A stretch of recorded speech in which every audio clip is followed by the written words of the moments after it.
Good morning, welcome. As people join us, welcome. Thank you for joining us this morning. We'll let people join and then we'll kick off in a few minutes.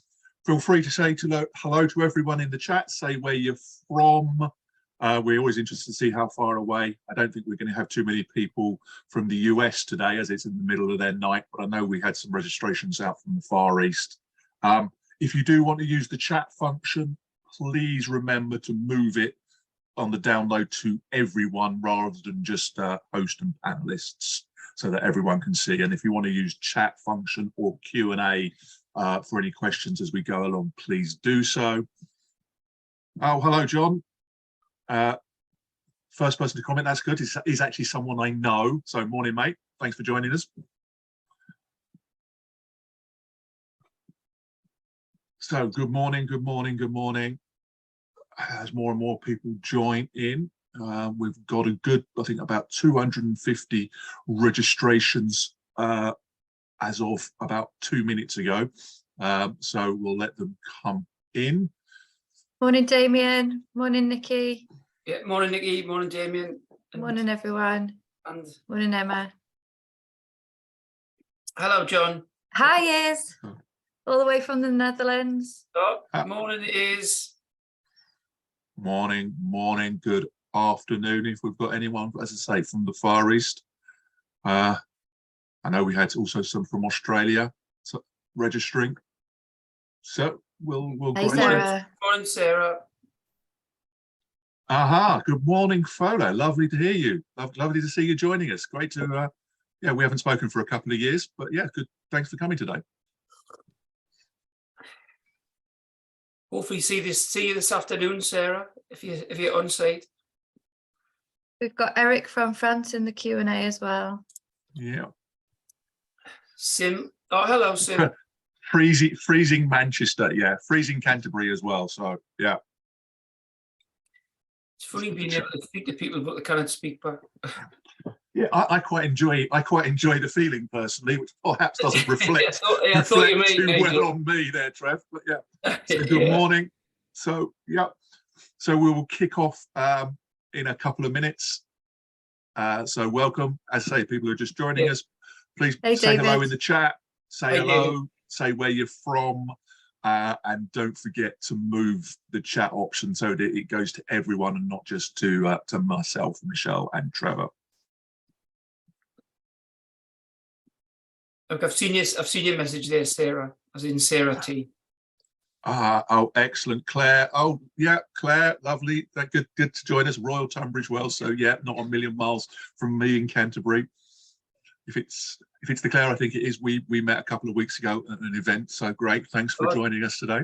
David's just saying Colchester's UK's oldest city. Never knew that. That's a really interesting fact. Thank you, David. Trying to say that with a straight face. Morning from Paris, lovely. Yeah.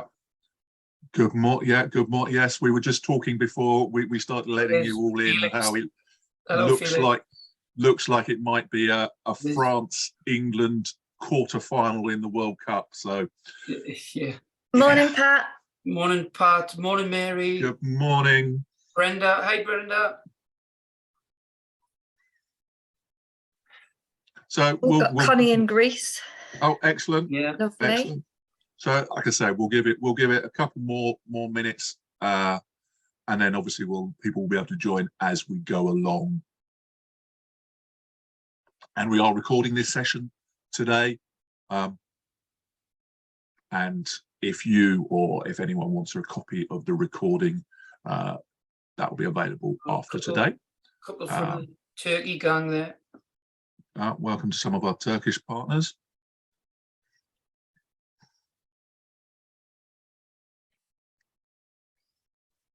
Good morning. Just looking at all the good mornings. Oh, Andrea, I've just seen from Deal. Wow, now we really are getting close. In fact, my wife is on her way down to Deal as we speak to meet a friend for brunch. So I was, yeah. Obviously, that would have been very nice. Deal's a lovely part of the world. Bit chilly on the beach today, though, probably. Okay, I think we will kick off in just a second. So welcome, good morning, good afternoon, good evening, wherever you are. Welcome today. Thank you for joining us. And sorry, I was distracted by Nick's comment about the King's Head. Yeah, I have been to the King's Head in Deal. So welcome today. Thank you for joining us. This is the next in the series of Harrison International Assessments webinars. We are the world's biggest secret in psychometric assessments, and we are delighted today that Trevor and Michelle from Tribero, who are some of our partners here in the UK, are speaking on the topic of teams. So really, without any further ado, I will hand you over to Trevor and Michelle. If you have any questions, please, as I say, as we go along, put them in the chat, put them in the Q&A, and I'm sure they'll be happy to answer those. So, Trevor and Michelle, over to you. Okay, super. Yeah, Morning, everyone. Lovely to see some familiar faces and not so familiar from across Europe and wherever. Okay, I'm just going to share my screen and then I'll hand over to yourself, Michelle.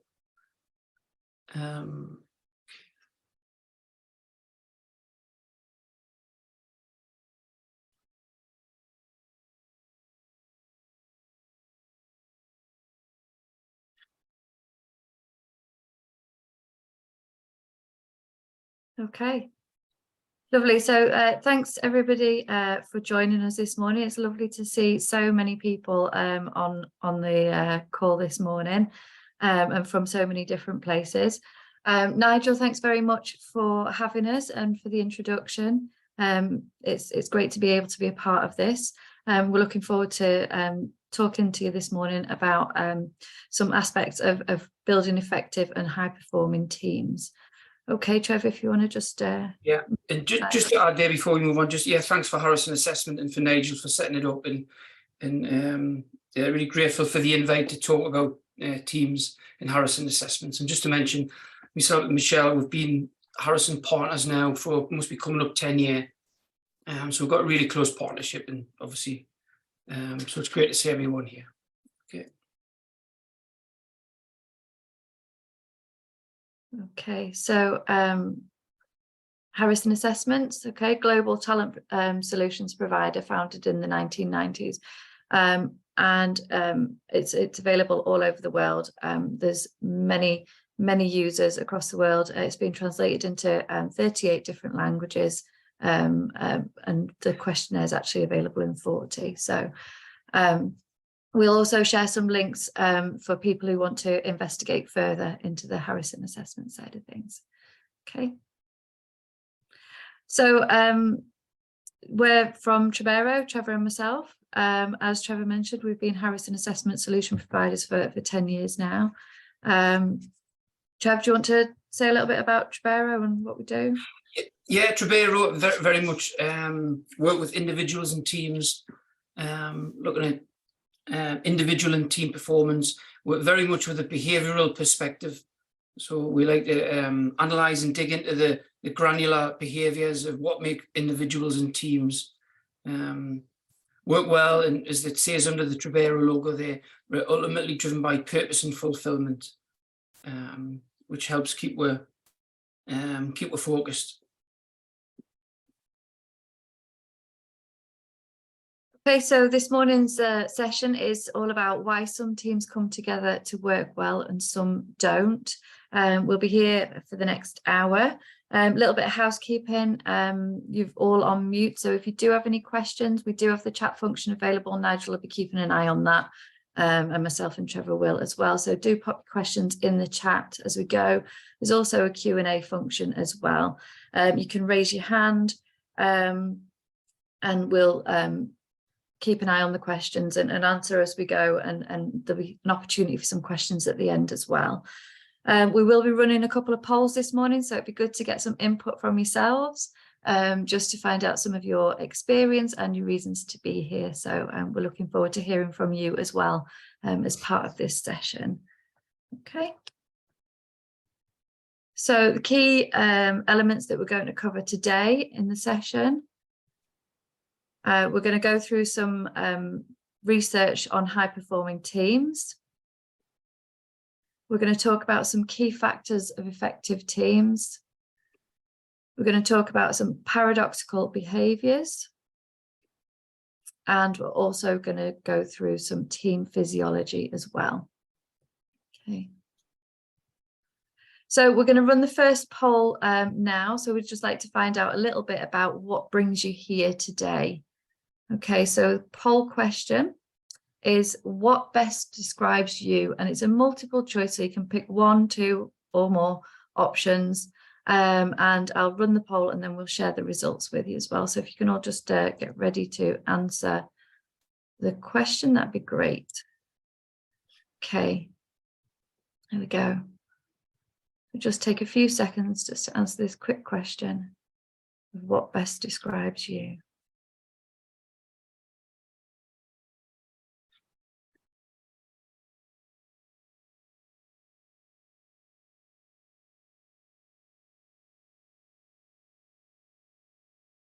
Okay, nearly there, I think. A couple of seconds more if anybody else needs to just add their answer. Okay, so I'll just stop that poll there and share the results. Okay, so you can see there. Okay, so we've got quite a wide spread across there. We've got 46% of people saying they're a leader of a team, okay, 28% saying they're a member of a team, and 62% of you have said that you've got a general interest in teams, which is good because that's what we're here to talk about this morning. So excellent. Just to add, Michelle, it's good. Obviously, there's different perspectives, whether you're a leader, you're part of a team, or just general interest. So there is elements to cover all three of them. So yeah, hopefully that covers everybody's perspective to some degree. Great, thank you. Okay. Okay, Trevor. So the second question we'd like to ask you is whether you think there's a difference between a team and a working group, okay? And it's a yes or no. So hopefully this will be a quick one for you. So we're just going to launch that one. Okay, and that one's open to answer as well. So do you think there's a difference between a team and a working group?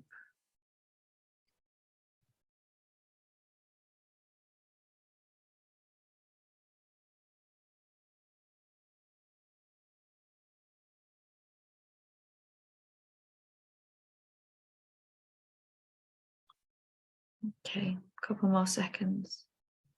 Still seeing a couple of answers coming in. Brilliant. Okay.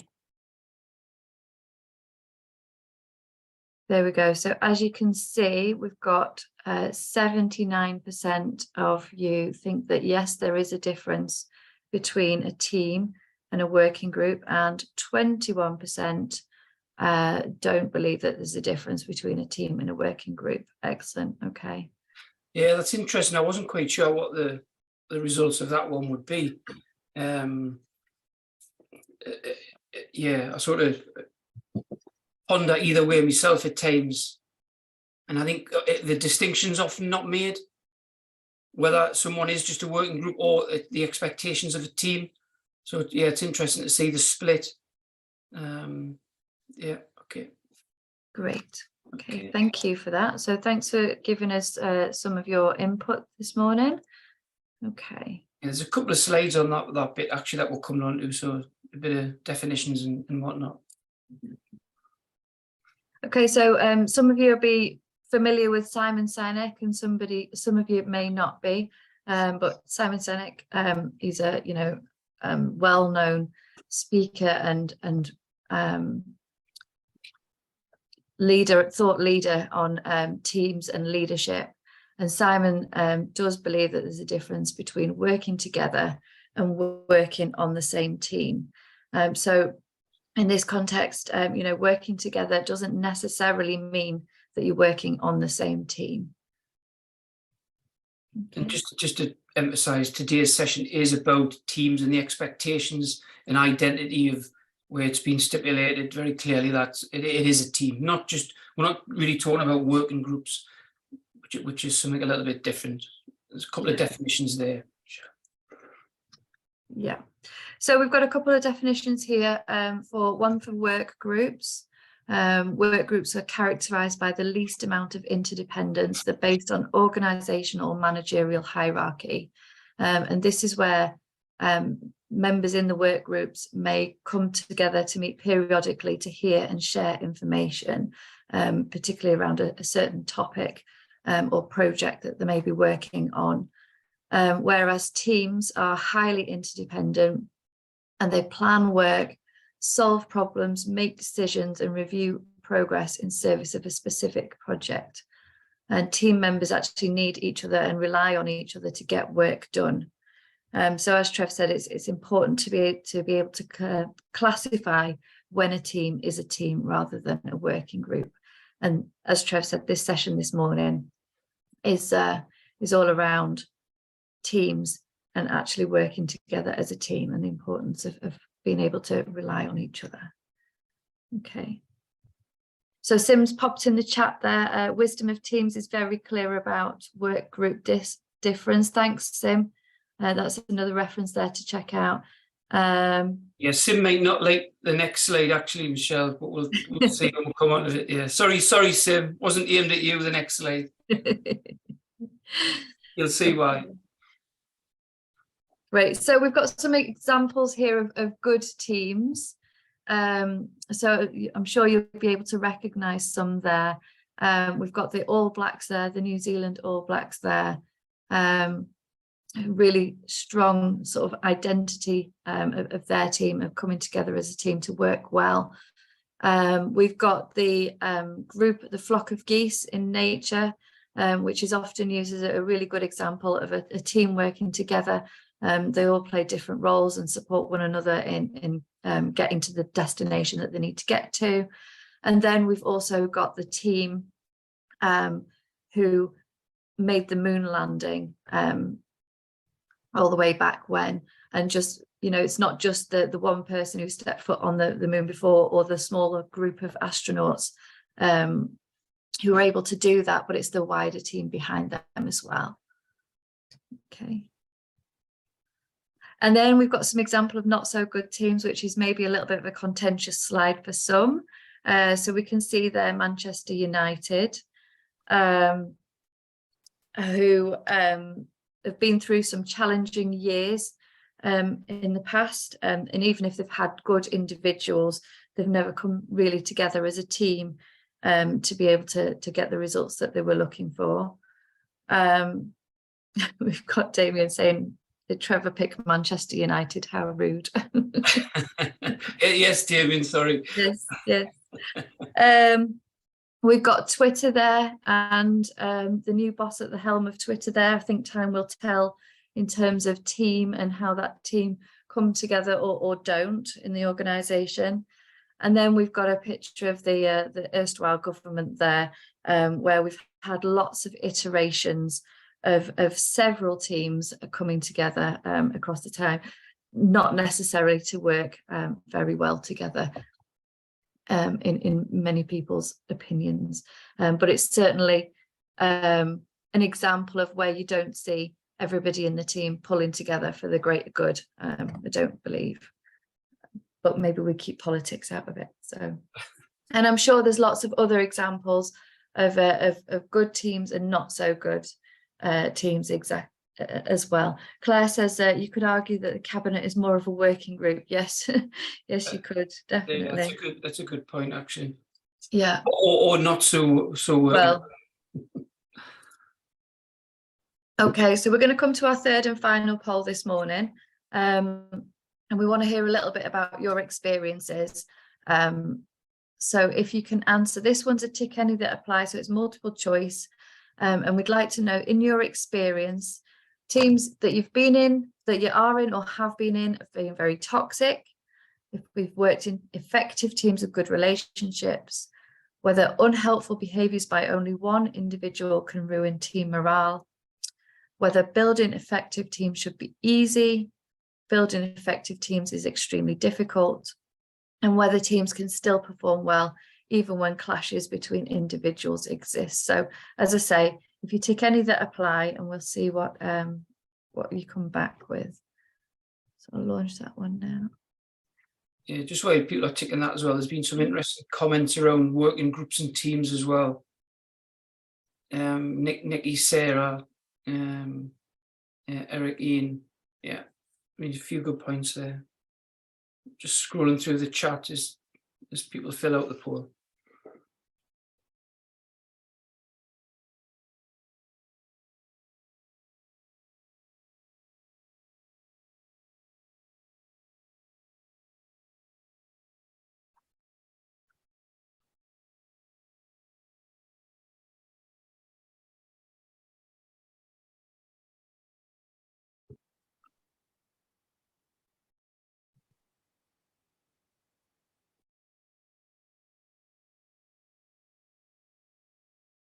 Okay, so we'll just take a few more seconds here. I can still see some answers popping in.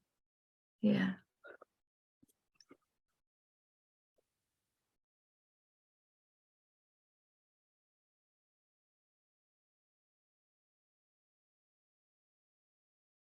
Great. Okay, so I'm just going to end that poll there. We've got lots of responses in here and share the results with you here. Hopefully you can all see those there. So just over 50% of you have had experience of toxic teams. 94% of you, which is great to see, have worked in effective teams with good relationships. Okay, so 87%, majority think that unhelpful behaviours from only one individual can ruin the team morale. 28% think building effective teams should be easy. Okay. 33, a third of you think that building effective teams is extremely difficult. Yeah. And 63% think that teams can still perform well even when clashes between individuals exist. Okay, that's interesting. We ran a quick poll out on LinkedIn on that as well, and we got some various responses and opinions on that as well. So yeah, that's really interesting, that last one. And maybe I guess it's maybe the performance can come, maybe short term, so teams can work well. But certainly in my experience of teams where there is quite a toxic environment, it's the impact on the health and well-being and just general state of mind of the people in the teams when there is, quite big clashes, can put a lot of strain on individuals in different ways. And just picking up on something in the chat there as well before we move on from that, Paul Smith's mentioned the lionesses would have been a good example of inclusion, which I think is a nice one. Yeah, just looking through the poll because it's really interesting to get people's opinions on this stuff. 51% of people actually been involved in toxic teams, so a lot of years of experience, the bad atmosphere and the impact that can have. But also a lot of people, or most people, have experienced at some point working in effective teams with good relationships. So most people have got a good idea of what it feels like to be in a good team and not so good. Unhelpful behaviours from one individual can ruin team morale, as you said there, Michelle. So nearly everyone, 80-odd%, have agreed with that one. yeah. A third should be easy, as you mentioned, yeah. Yeah. Okay. Excellent. Great. Okay.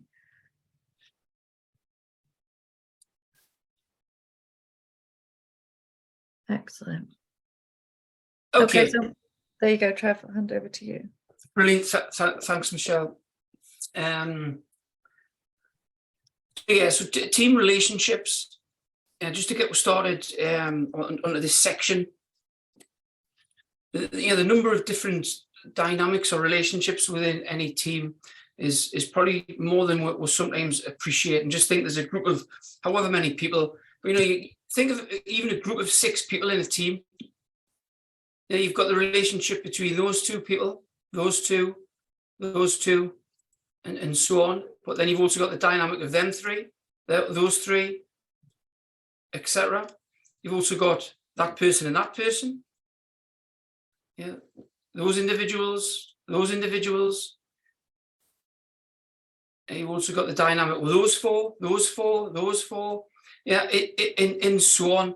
So that the number of different dynamics and relationships just in one team of 6 people, yeah, is dozens and dozens of relationships. And it often think, yeah, it's not surprising how a lot of teams don't actually come together to work particularly well. Some teams where there's just, you know, certainly I would class a team, you could argue, is it 2, is it 3 people, but even really small teams can often struggle. So when you start getting 4, 5, 6 people in a team, yeah, there's going to be challenges in there. There's going to be differences in lots of personalities, lots of styles, etc., etc.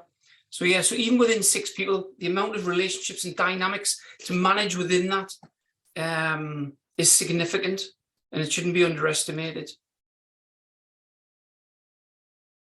Okay, this is called the Tuckman Team Development Curve, just to get started or in terms of, you know, looking at some of the, before we move on to some of the research on teams. If you look at the axis going up there, we've got team effectiveness and we've got performance impact. There's been a couple of good comments around performance in teams as well, which is relevant to this slide. In terms of team effectiveness, this scale going up there is moving from dependency through conflict, cohesion, and interdependency. And the performance impact really is, at the start, it's very task focused.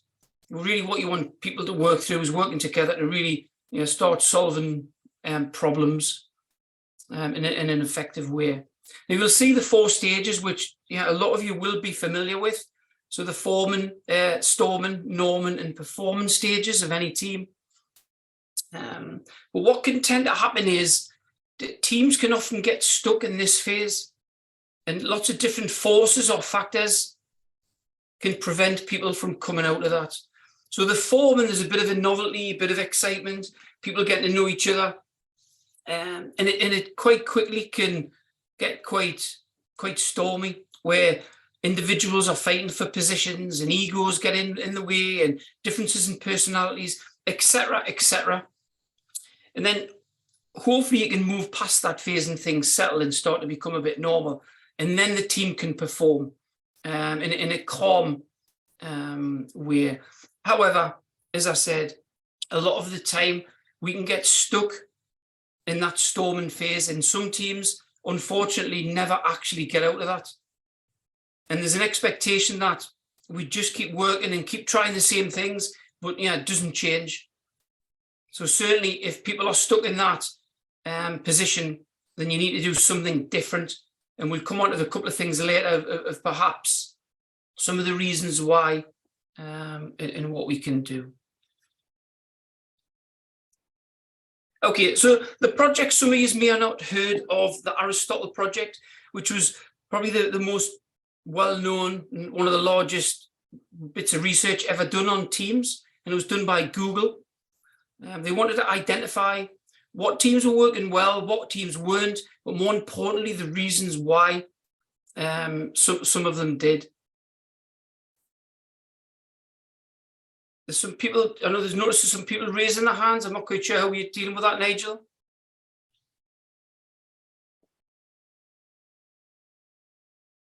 Okay. Angela, if you've got a question, if you can pop it in the chat, please, and we'll do our best to answer it. Okay, so just a very, very quick summary of some of the key factors in the project.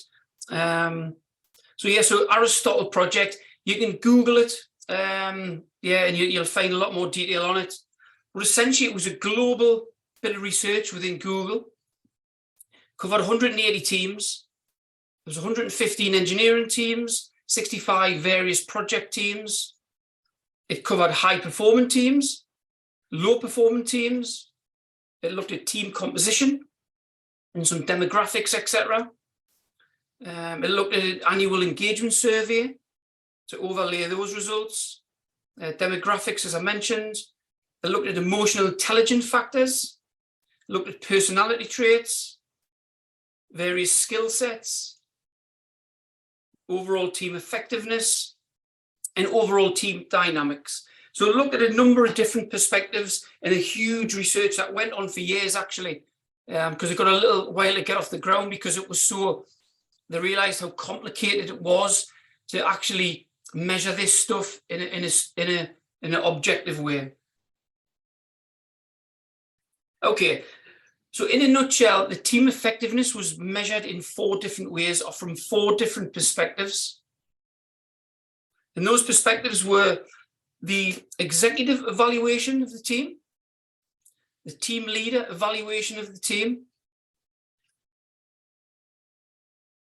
member evaluation of the team member, sorry,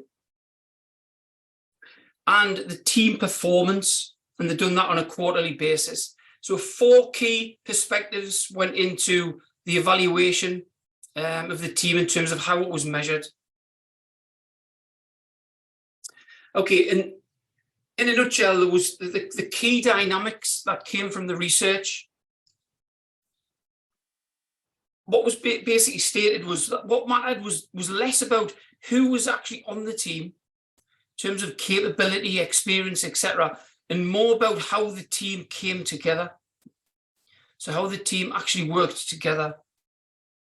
So 5 key dynamics were identified with 1 overriding factor. So just the 5 factors of the 5 dynamics. 5th one there was impact. So the team members thought that work actually mattered and could see that it was creating some change.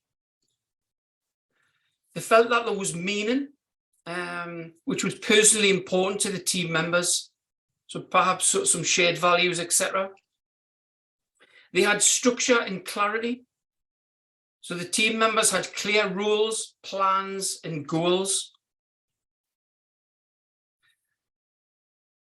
Number 2 there was dependability. So the team members got things done on time, and they met Google's high bar for excellence. So I think it says in some of the research, the term they used was, the high performance teams, they weren't shirking responsibility. They actually got things done in a timely manner. And the first one there that some of you may be familiar with, it's quite a well-known term now, but psychological safety. So team members feel safe to take risks and be vulnerable in front of each other. And I think the key word there is you're not frightened to feel vulnerable. And ultimately, psychological safety in simple terms is trust. So the number 1 overriding factor was trust in teams. The one thing that all of Google's high-performing teams had was trust amongst each other's.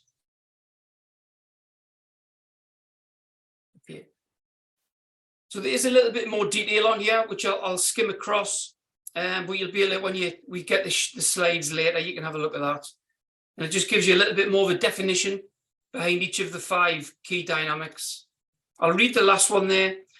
So psychological safety refers to an individual's perception of the consequences of taking an interpersonal risk, or a belief that the team is safe for risk taken in the face of being seen as ignorant, incompetent, negative, or disruptive. In a team with high psychological safety, teammates feel safe to take risks around their teammates. The confidence that no one on the team will embarrass or punish anyone for admitting a mistake, asking a question, or offering a new idea. So there was complete safety and security within the group. They trusted each other. Okay, so trust was identified by Google and other bits of research that's been around for a little while. I call this the trust triangle or the trust cycle, because trust is a huge thing. There's lots of different elements to trust. Now you can have whether you trust somebody from a competent perspective, for example, as well as an emotional perspective. I'm going to focus more on the emotional side in terms of, as you can see in the triangle there, the 3 key elements of trust in the cycle. So it's about thinking, feeling, and behaving. So thinking, it's about facts, rationale. It's about your thoughts Are you thinking that you can trust someone? You know, the feelings is, ultimately from those thoughts. What feeling do you get? What's your senses telling you? What's your gut feel or your instinct telling you? And the behavior is about, are people demonstrating that you can trust them? What about past behavior? Are people being consistent? Because one of the best predictors of behavior, even though Harrison assessments were about predicting behavior and assessing behavior, one of the best ways to predict behavior is based on past behavior. If someone's behaved in a certain way before, there's a good chance that they'll behave in that way again.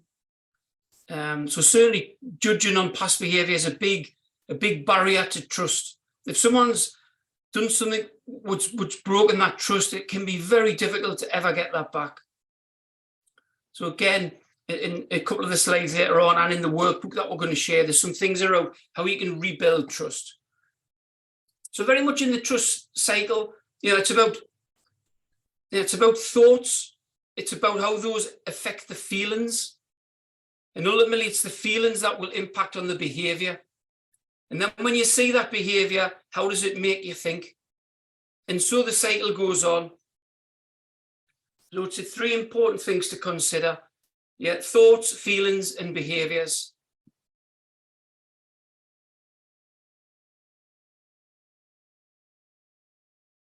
Okay, I'm going to talk about some chemicals in terms of the physiology that all teams and individuals will have from time to time. I call them the Oscar chemicals, and you'll see why in a second. There's a nice little sort of phrase there which sums up what we've just been talking about. Our thoughts affect our physiology, and our physiology affects our thoughts.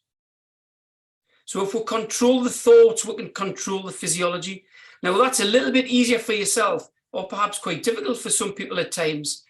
They're trying to control that in a group of people creates a whole different dynamic, because not everybody's like us.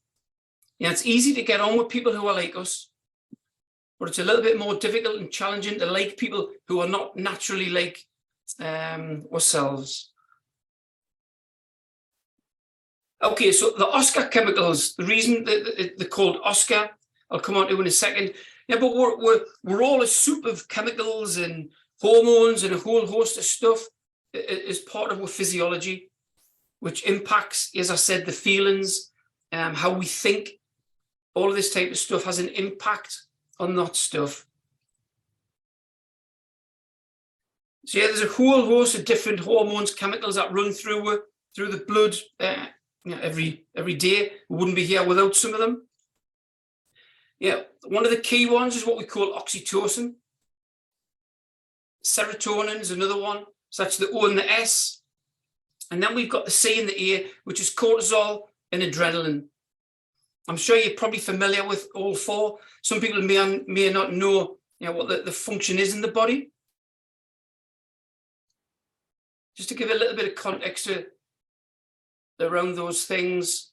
Oxytocin, it's often known as the love drug or the love hormone, but it's about love and connection. So when you feel those things, the body releases oxytocin. It's a hormone that's produced and released in the bloodstream. And one of its main functions is to facilitate childbirth, hence the love and connection. It's also released when there's close connections and relationships. And there's been some really good research actually done on empathy, oxytocin, and the connection in teams. I think it's by a guy called Paul Zach, Michelle. So it's really interesting. We can send some links on that as well. There's some really interesting research. He's done a TED talk as well, which was really, really good. Serotonin, it's about pride and respect. And it produces naturally, needed for certain things, but it's also released when we feel pride and perceive that others like or respect us. It makes me feel strong and confident. Cortisol is often linked with stress and paranoia. It's the primary stress hormone.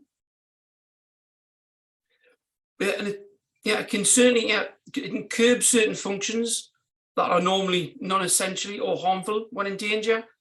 So cortisol is useful and needed, but however, it can be really unhelpful when it's in the bloodstream for too long. It's not designed to stay in the body for long periods, and when it does, it can be quite harmful on health, well-being, etc.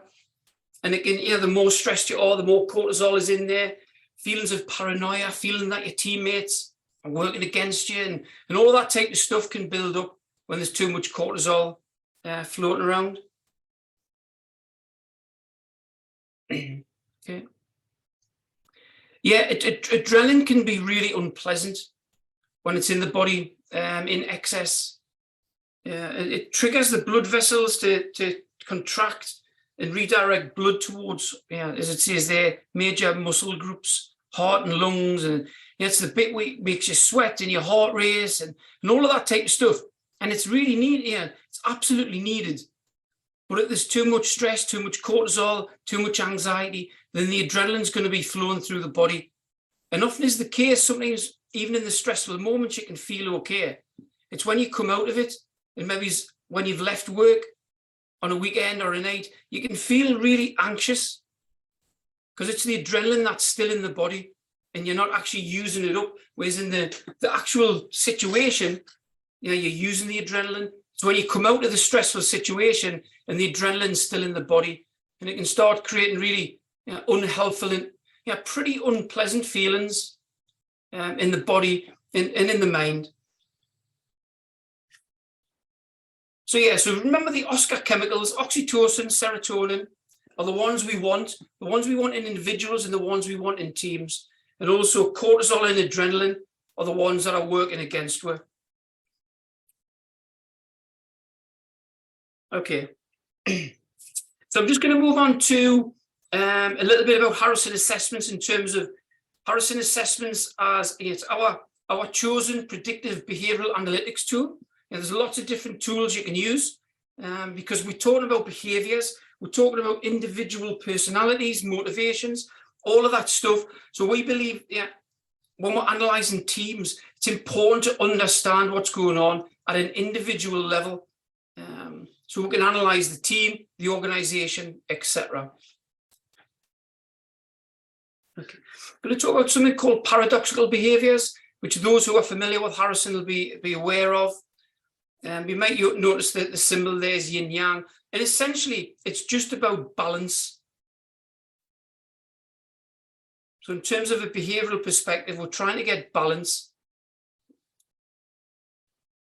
And how Harrison sort of deals with this is, in the example here, if we were measuring communication, or as we call it now, respectful candour in the reports that we use, there's two polar opposites, which are frank and diplomatic, as you would first imagine. Now, in terms of a paradox, it's just two ideas that may appear contradictory, but are in fact both true. So in this example, we're looking at frankness and diplomacy. And you'll notice it's on a bipolar scale, which normal assessments measure things. So it's an either-or relationship. But however, with Harrison assessments, what we're looking to do, we want to measure someone's level of frankness and diplomacy. So we can build a better, deeper understanding of the individual. So for example, if you have strong frankness, if we were just measuring it on the left-hand scale, we wouldn't be able to also measure how diplomatic someone can be. So we want to plot how frank someone can be, and also how diplomatic someone will naturally be. So we want to plot those both things through the assessment. What that enables you to do is to plot it on a graph. So this person here would be very frank and also have a preference to be diplomatic too. Now this is plotted on 12 little paradoxical graphs that look a little bit like this. And it's 12 pairs of paradoxical traits that may appear contradictory, such as the frankness and diplomacy, but are in fact complementary and can be very synergistic if working together with balance. So you'll notice we've got a dynamic trait and we've got a gentle trait. Now, depending on where you score across each one of those dynamic or gentle traits, you will be in one of the quadrants that you can see. If you've got the strong dynamic trait and the low gentle trait, then it can cause an aggressive imbalance. The reverse of that can be a passive imbalance. Low on both of the traits can cause a balance deficiency.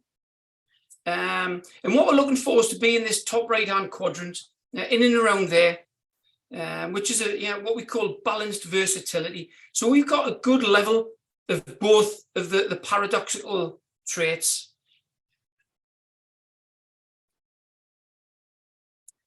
The aggressive imbalance, will manifest in certain ways, which we'll come on to, as will the passive. I've mentioned the balance deficiency, which can be a little bit tricky because you're neither one or the other.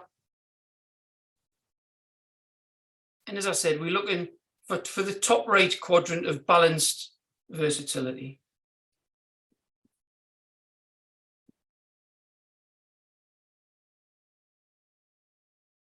Okay, so what can also happen is there can be what we call stressful flips or derailers, behavioural derailers. So if someone is operating in the passive imbalance area under pressure or pressure, they can flip to the aggressive behaviour. I'll explain that in a little bit more detail, but it's when the behaviour completely flips to the opposite. So it's the exact behaviour that you're trying to avoid. And that can be the behaviour that you can see. And we call them like a stressful hurricane or an aggressive flip. Where someone's operating in the aggressive imbalance quadrant, it can often be driven by quite an underlying passiveness, almost an unconscious behaviour that's hovering in the background. And the behaviour that you see will be quite different. So it's quite complex to understand, and it's difficult to give it real context without understanding the individual, because two people can have similar patterns for very different reasons. But basically what the assessment does, it gets what under the hood so we can see exactly what's going on with the individual and hence how that impacts the overall team. We measure 12 pairs of paradoxical behaviours in one particular report that we use to analyse individuals and teams. I'm just going to focus for a couple of minutes on this first column, which we call as the interpersonal elements. You'll see they've got titles and the individual traits, the dynamic and gentle traits for each one. So we're going to look at insightful curiosity, self-actualization, respectful candor, or the communication one, as I mentioned, and what we call equity mindset. Okay, so there's the 4 paradoxes, just examples of them. Yeah, so as we say, for the insightful curiosity, it's looking at certain and open and reflective.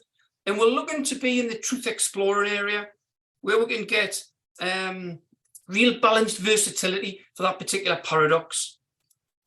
Now, someone who was operating with strong open and reflectiveness, but not so keen on being certain of their own opinions, the normal range of behaviour will be inconclusive, but the behaviour under stress would flip to be quite dogmatic. And the reverse of that, the person who's normally quite dogmatic, it can often be led from being inconclusive, sort of at a subconscious level. So that dogmatism is to try and protect against their level of being inconclusive or not wanting to be seen as being inconclusive. And again, with the self-actualization, it's looking at self-acceptance and self-improvement. And you can see the potential flips and derailers in there.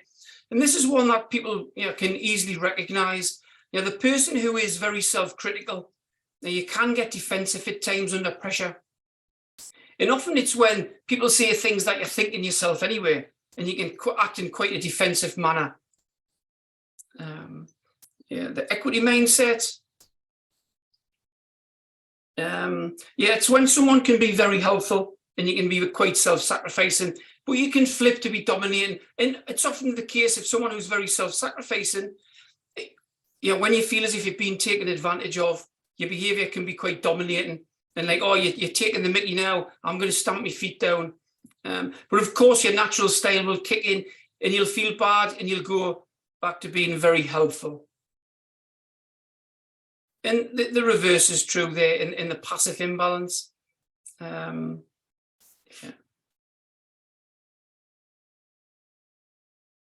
And the fourth one, as I've mentioned in the example, was communication or respectful candor.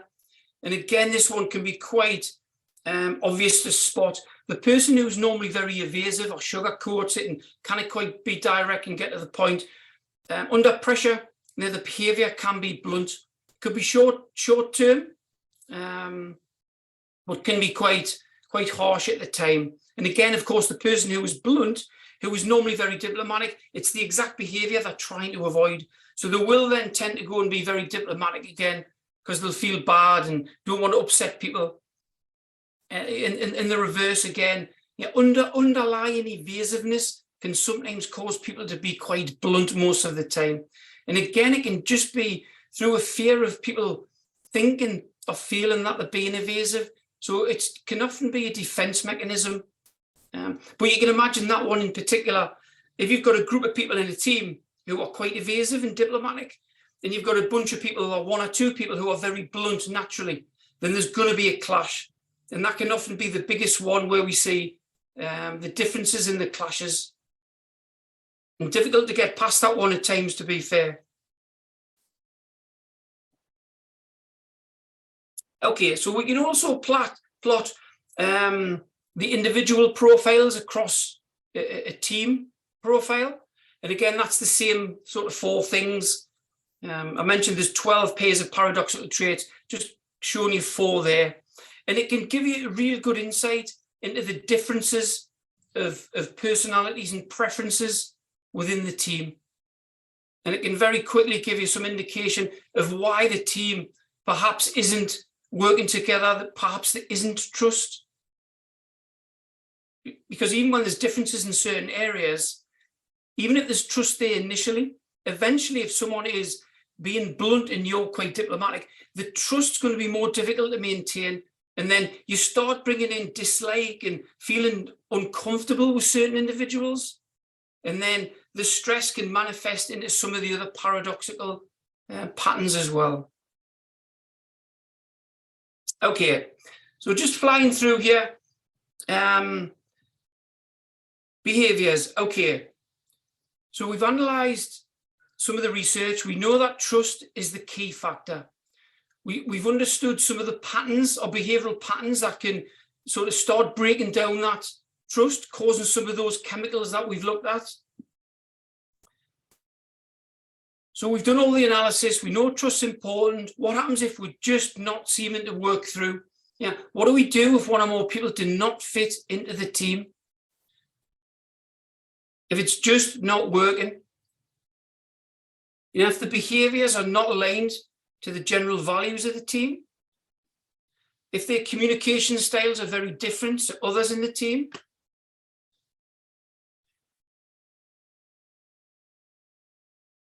if they've got extreme patterns that are opposite to other team members, but they may be very competent, capable and knowledgeable as an individual. We've got quite a bit of experience of where this is the case. And often is the case, sometimes it's the very capable, competent, confident ones, or maybe it's a bit being dogmatic, who knows? But sometimes it's just not working for various reasons. And certainly in our experience,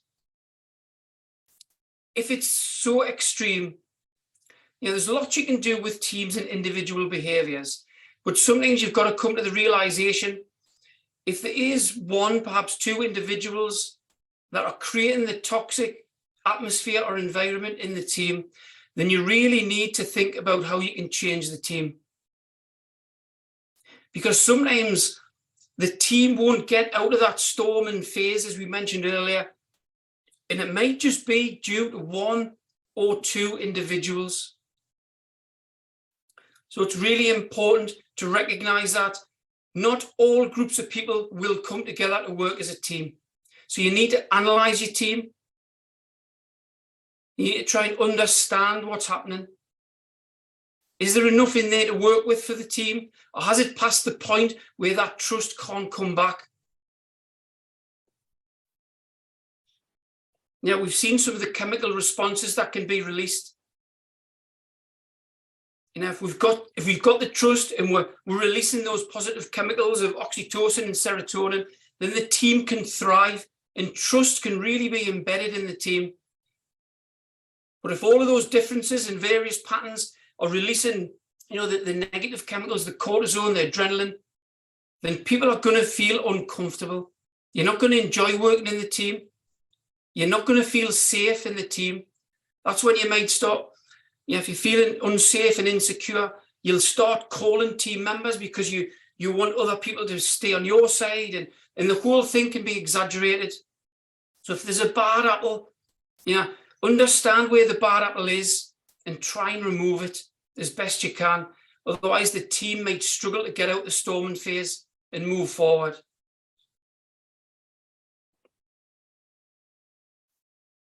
Okay, so just to summarize, so why some teams come together to work well and some don't. You know, we know the key factor is trust. It's the overriding factor.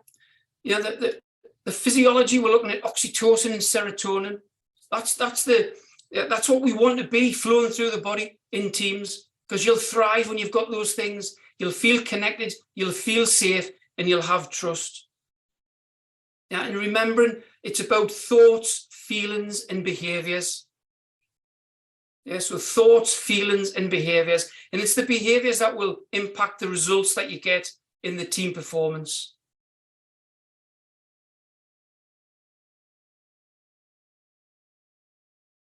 Okay, I'm just going to hand over to Michelle there.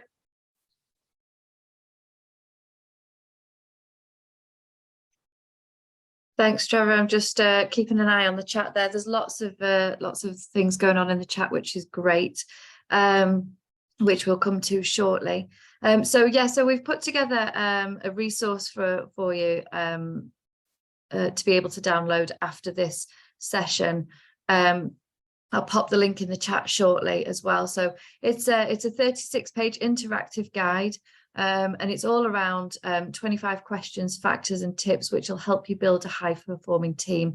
So there's questions you can ask of yourself, the spaces to collate and gather your own thoughts and your own experiences in here. There's some research as well. There's lots of tips and hints and things like that. And there's workspaces for you to be able to plan what you want to do going forwards once you've had a time to consider and go through the workbook. So as I say, I'll pop the link in the chat. You'll also receive the link following the webinar as well, and then you can just download that and use it as you will. Okay. Great. Okay, so as it says, any questions? That's great. Thanks, Trevor and Michelle. That was really interesting. Please, if you've still got questions, pop them in the chat or put your hand up and it will unmute you. I've got an observation and a question. First one, observation, and it's back to almost where you started, Trevor. Yeah, you know, defining, is this a team? Now, as a pretty experienced sales professional, and I know we've got a few others on here. Yeah, you know, I've worked in lots of sales teams, and actually they're not a team. It's a group of people who report to the same manager. So I think that comment about, yeah, defining what actually is it really a team is really important.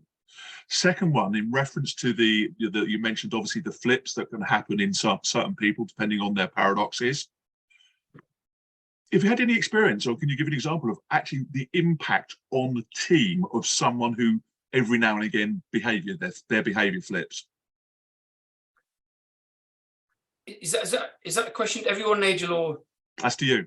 Yeah. So examples of where there's an extreme behavior. Yeah, and the impact that's had on the team of how one person who every now and again flips their behaviours. What does that do to the rest of the team? I think the flips are one thing. I think people can deal with the flips if they've got transparency of why the flips are there. because the flips, particularly the aggressive flips, can be quite short-lived. And the person who is normally lots of empathy, who might be a bit harsh, or the person who's evasive and might be blunt under pressure, it's a bit of a shock to people, and they can deal with the flips. Unpleasant for the individual and can be a bit stressful, but it's generally when there's a big difference in the normal range of behaviour. So you've got the people who can often be very evasive or diplomatic, and you've got the people who might be a bit very blunt. Now, someone who is very blunt is somebody who has got lots of empathy and very diplomatic. You know, it actually hurts. It's an unpleasant feeling to be communicated in that way. Yeah. And that just completely breaks down the relationship. And it's very, very difficult to move past. Right. So it essentially will ruin the team. Yeah. Thanks, Trevor. Okay, so we're looking at the chat. To see if there's any other questions, or as I said, if you've a question or a comment, pop it in the chat, or as I say, pop your hand up, and we'll unmute you. But great to see there's lots of people downloading the guide. The link fantastic. Is in the chat there. It's in the chat, and also when we're finished, you'll get, as you would imagine, the automated follow-up through Zoom, and that'll include the link as well. If you do have to go, we really appreciate you joining us. Thank you for your time. Hope you got value out of it. As you would imagine, there's the usual sort of survey questions after this. Please, if you've got 2 minutes just to quickly answer those questions, we would really appreciate your feedback. Other than that, I'm conscious of the fact it's bang on 11:30 here in the UK, which is the scheduled time. So thanks for joining us. Next one will probably be in February, so keep your eyes out. We'll let you know what the topic is then. But other than that, thanks for joining us, and hope you have a good rest of the day. Yeah, thank you, everybody. Thanks, everybody. Oh, thanks very much. Yes, thank you very much. 6:30 a.m. Eastern time. So very, very much appreciate your enthusiasm for joining. Thanks, everybody. Yeah. Thank you. And I'm sure Trevor, myself, and Michelle will be here for a couple more minutes. So yeah, if there is something specific you want to have a quick chat with any of us about, please do so.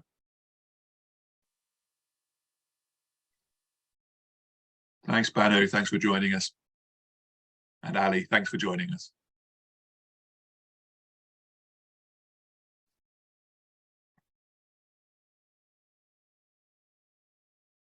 That's great. Thanks, Jean-Philippe.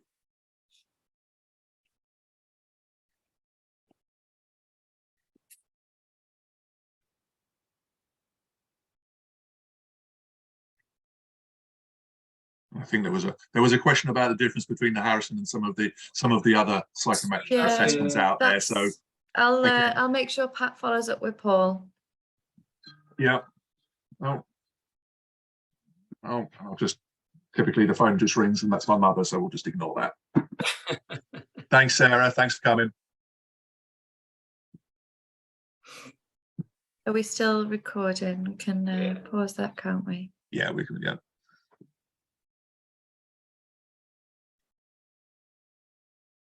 Yes.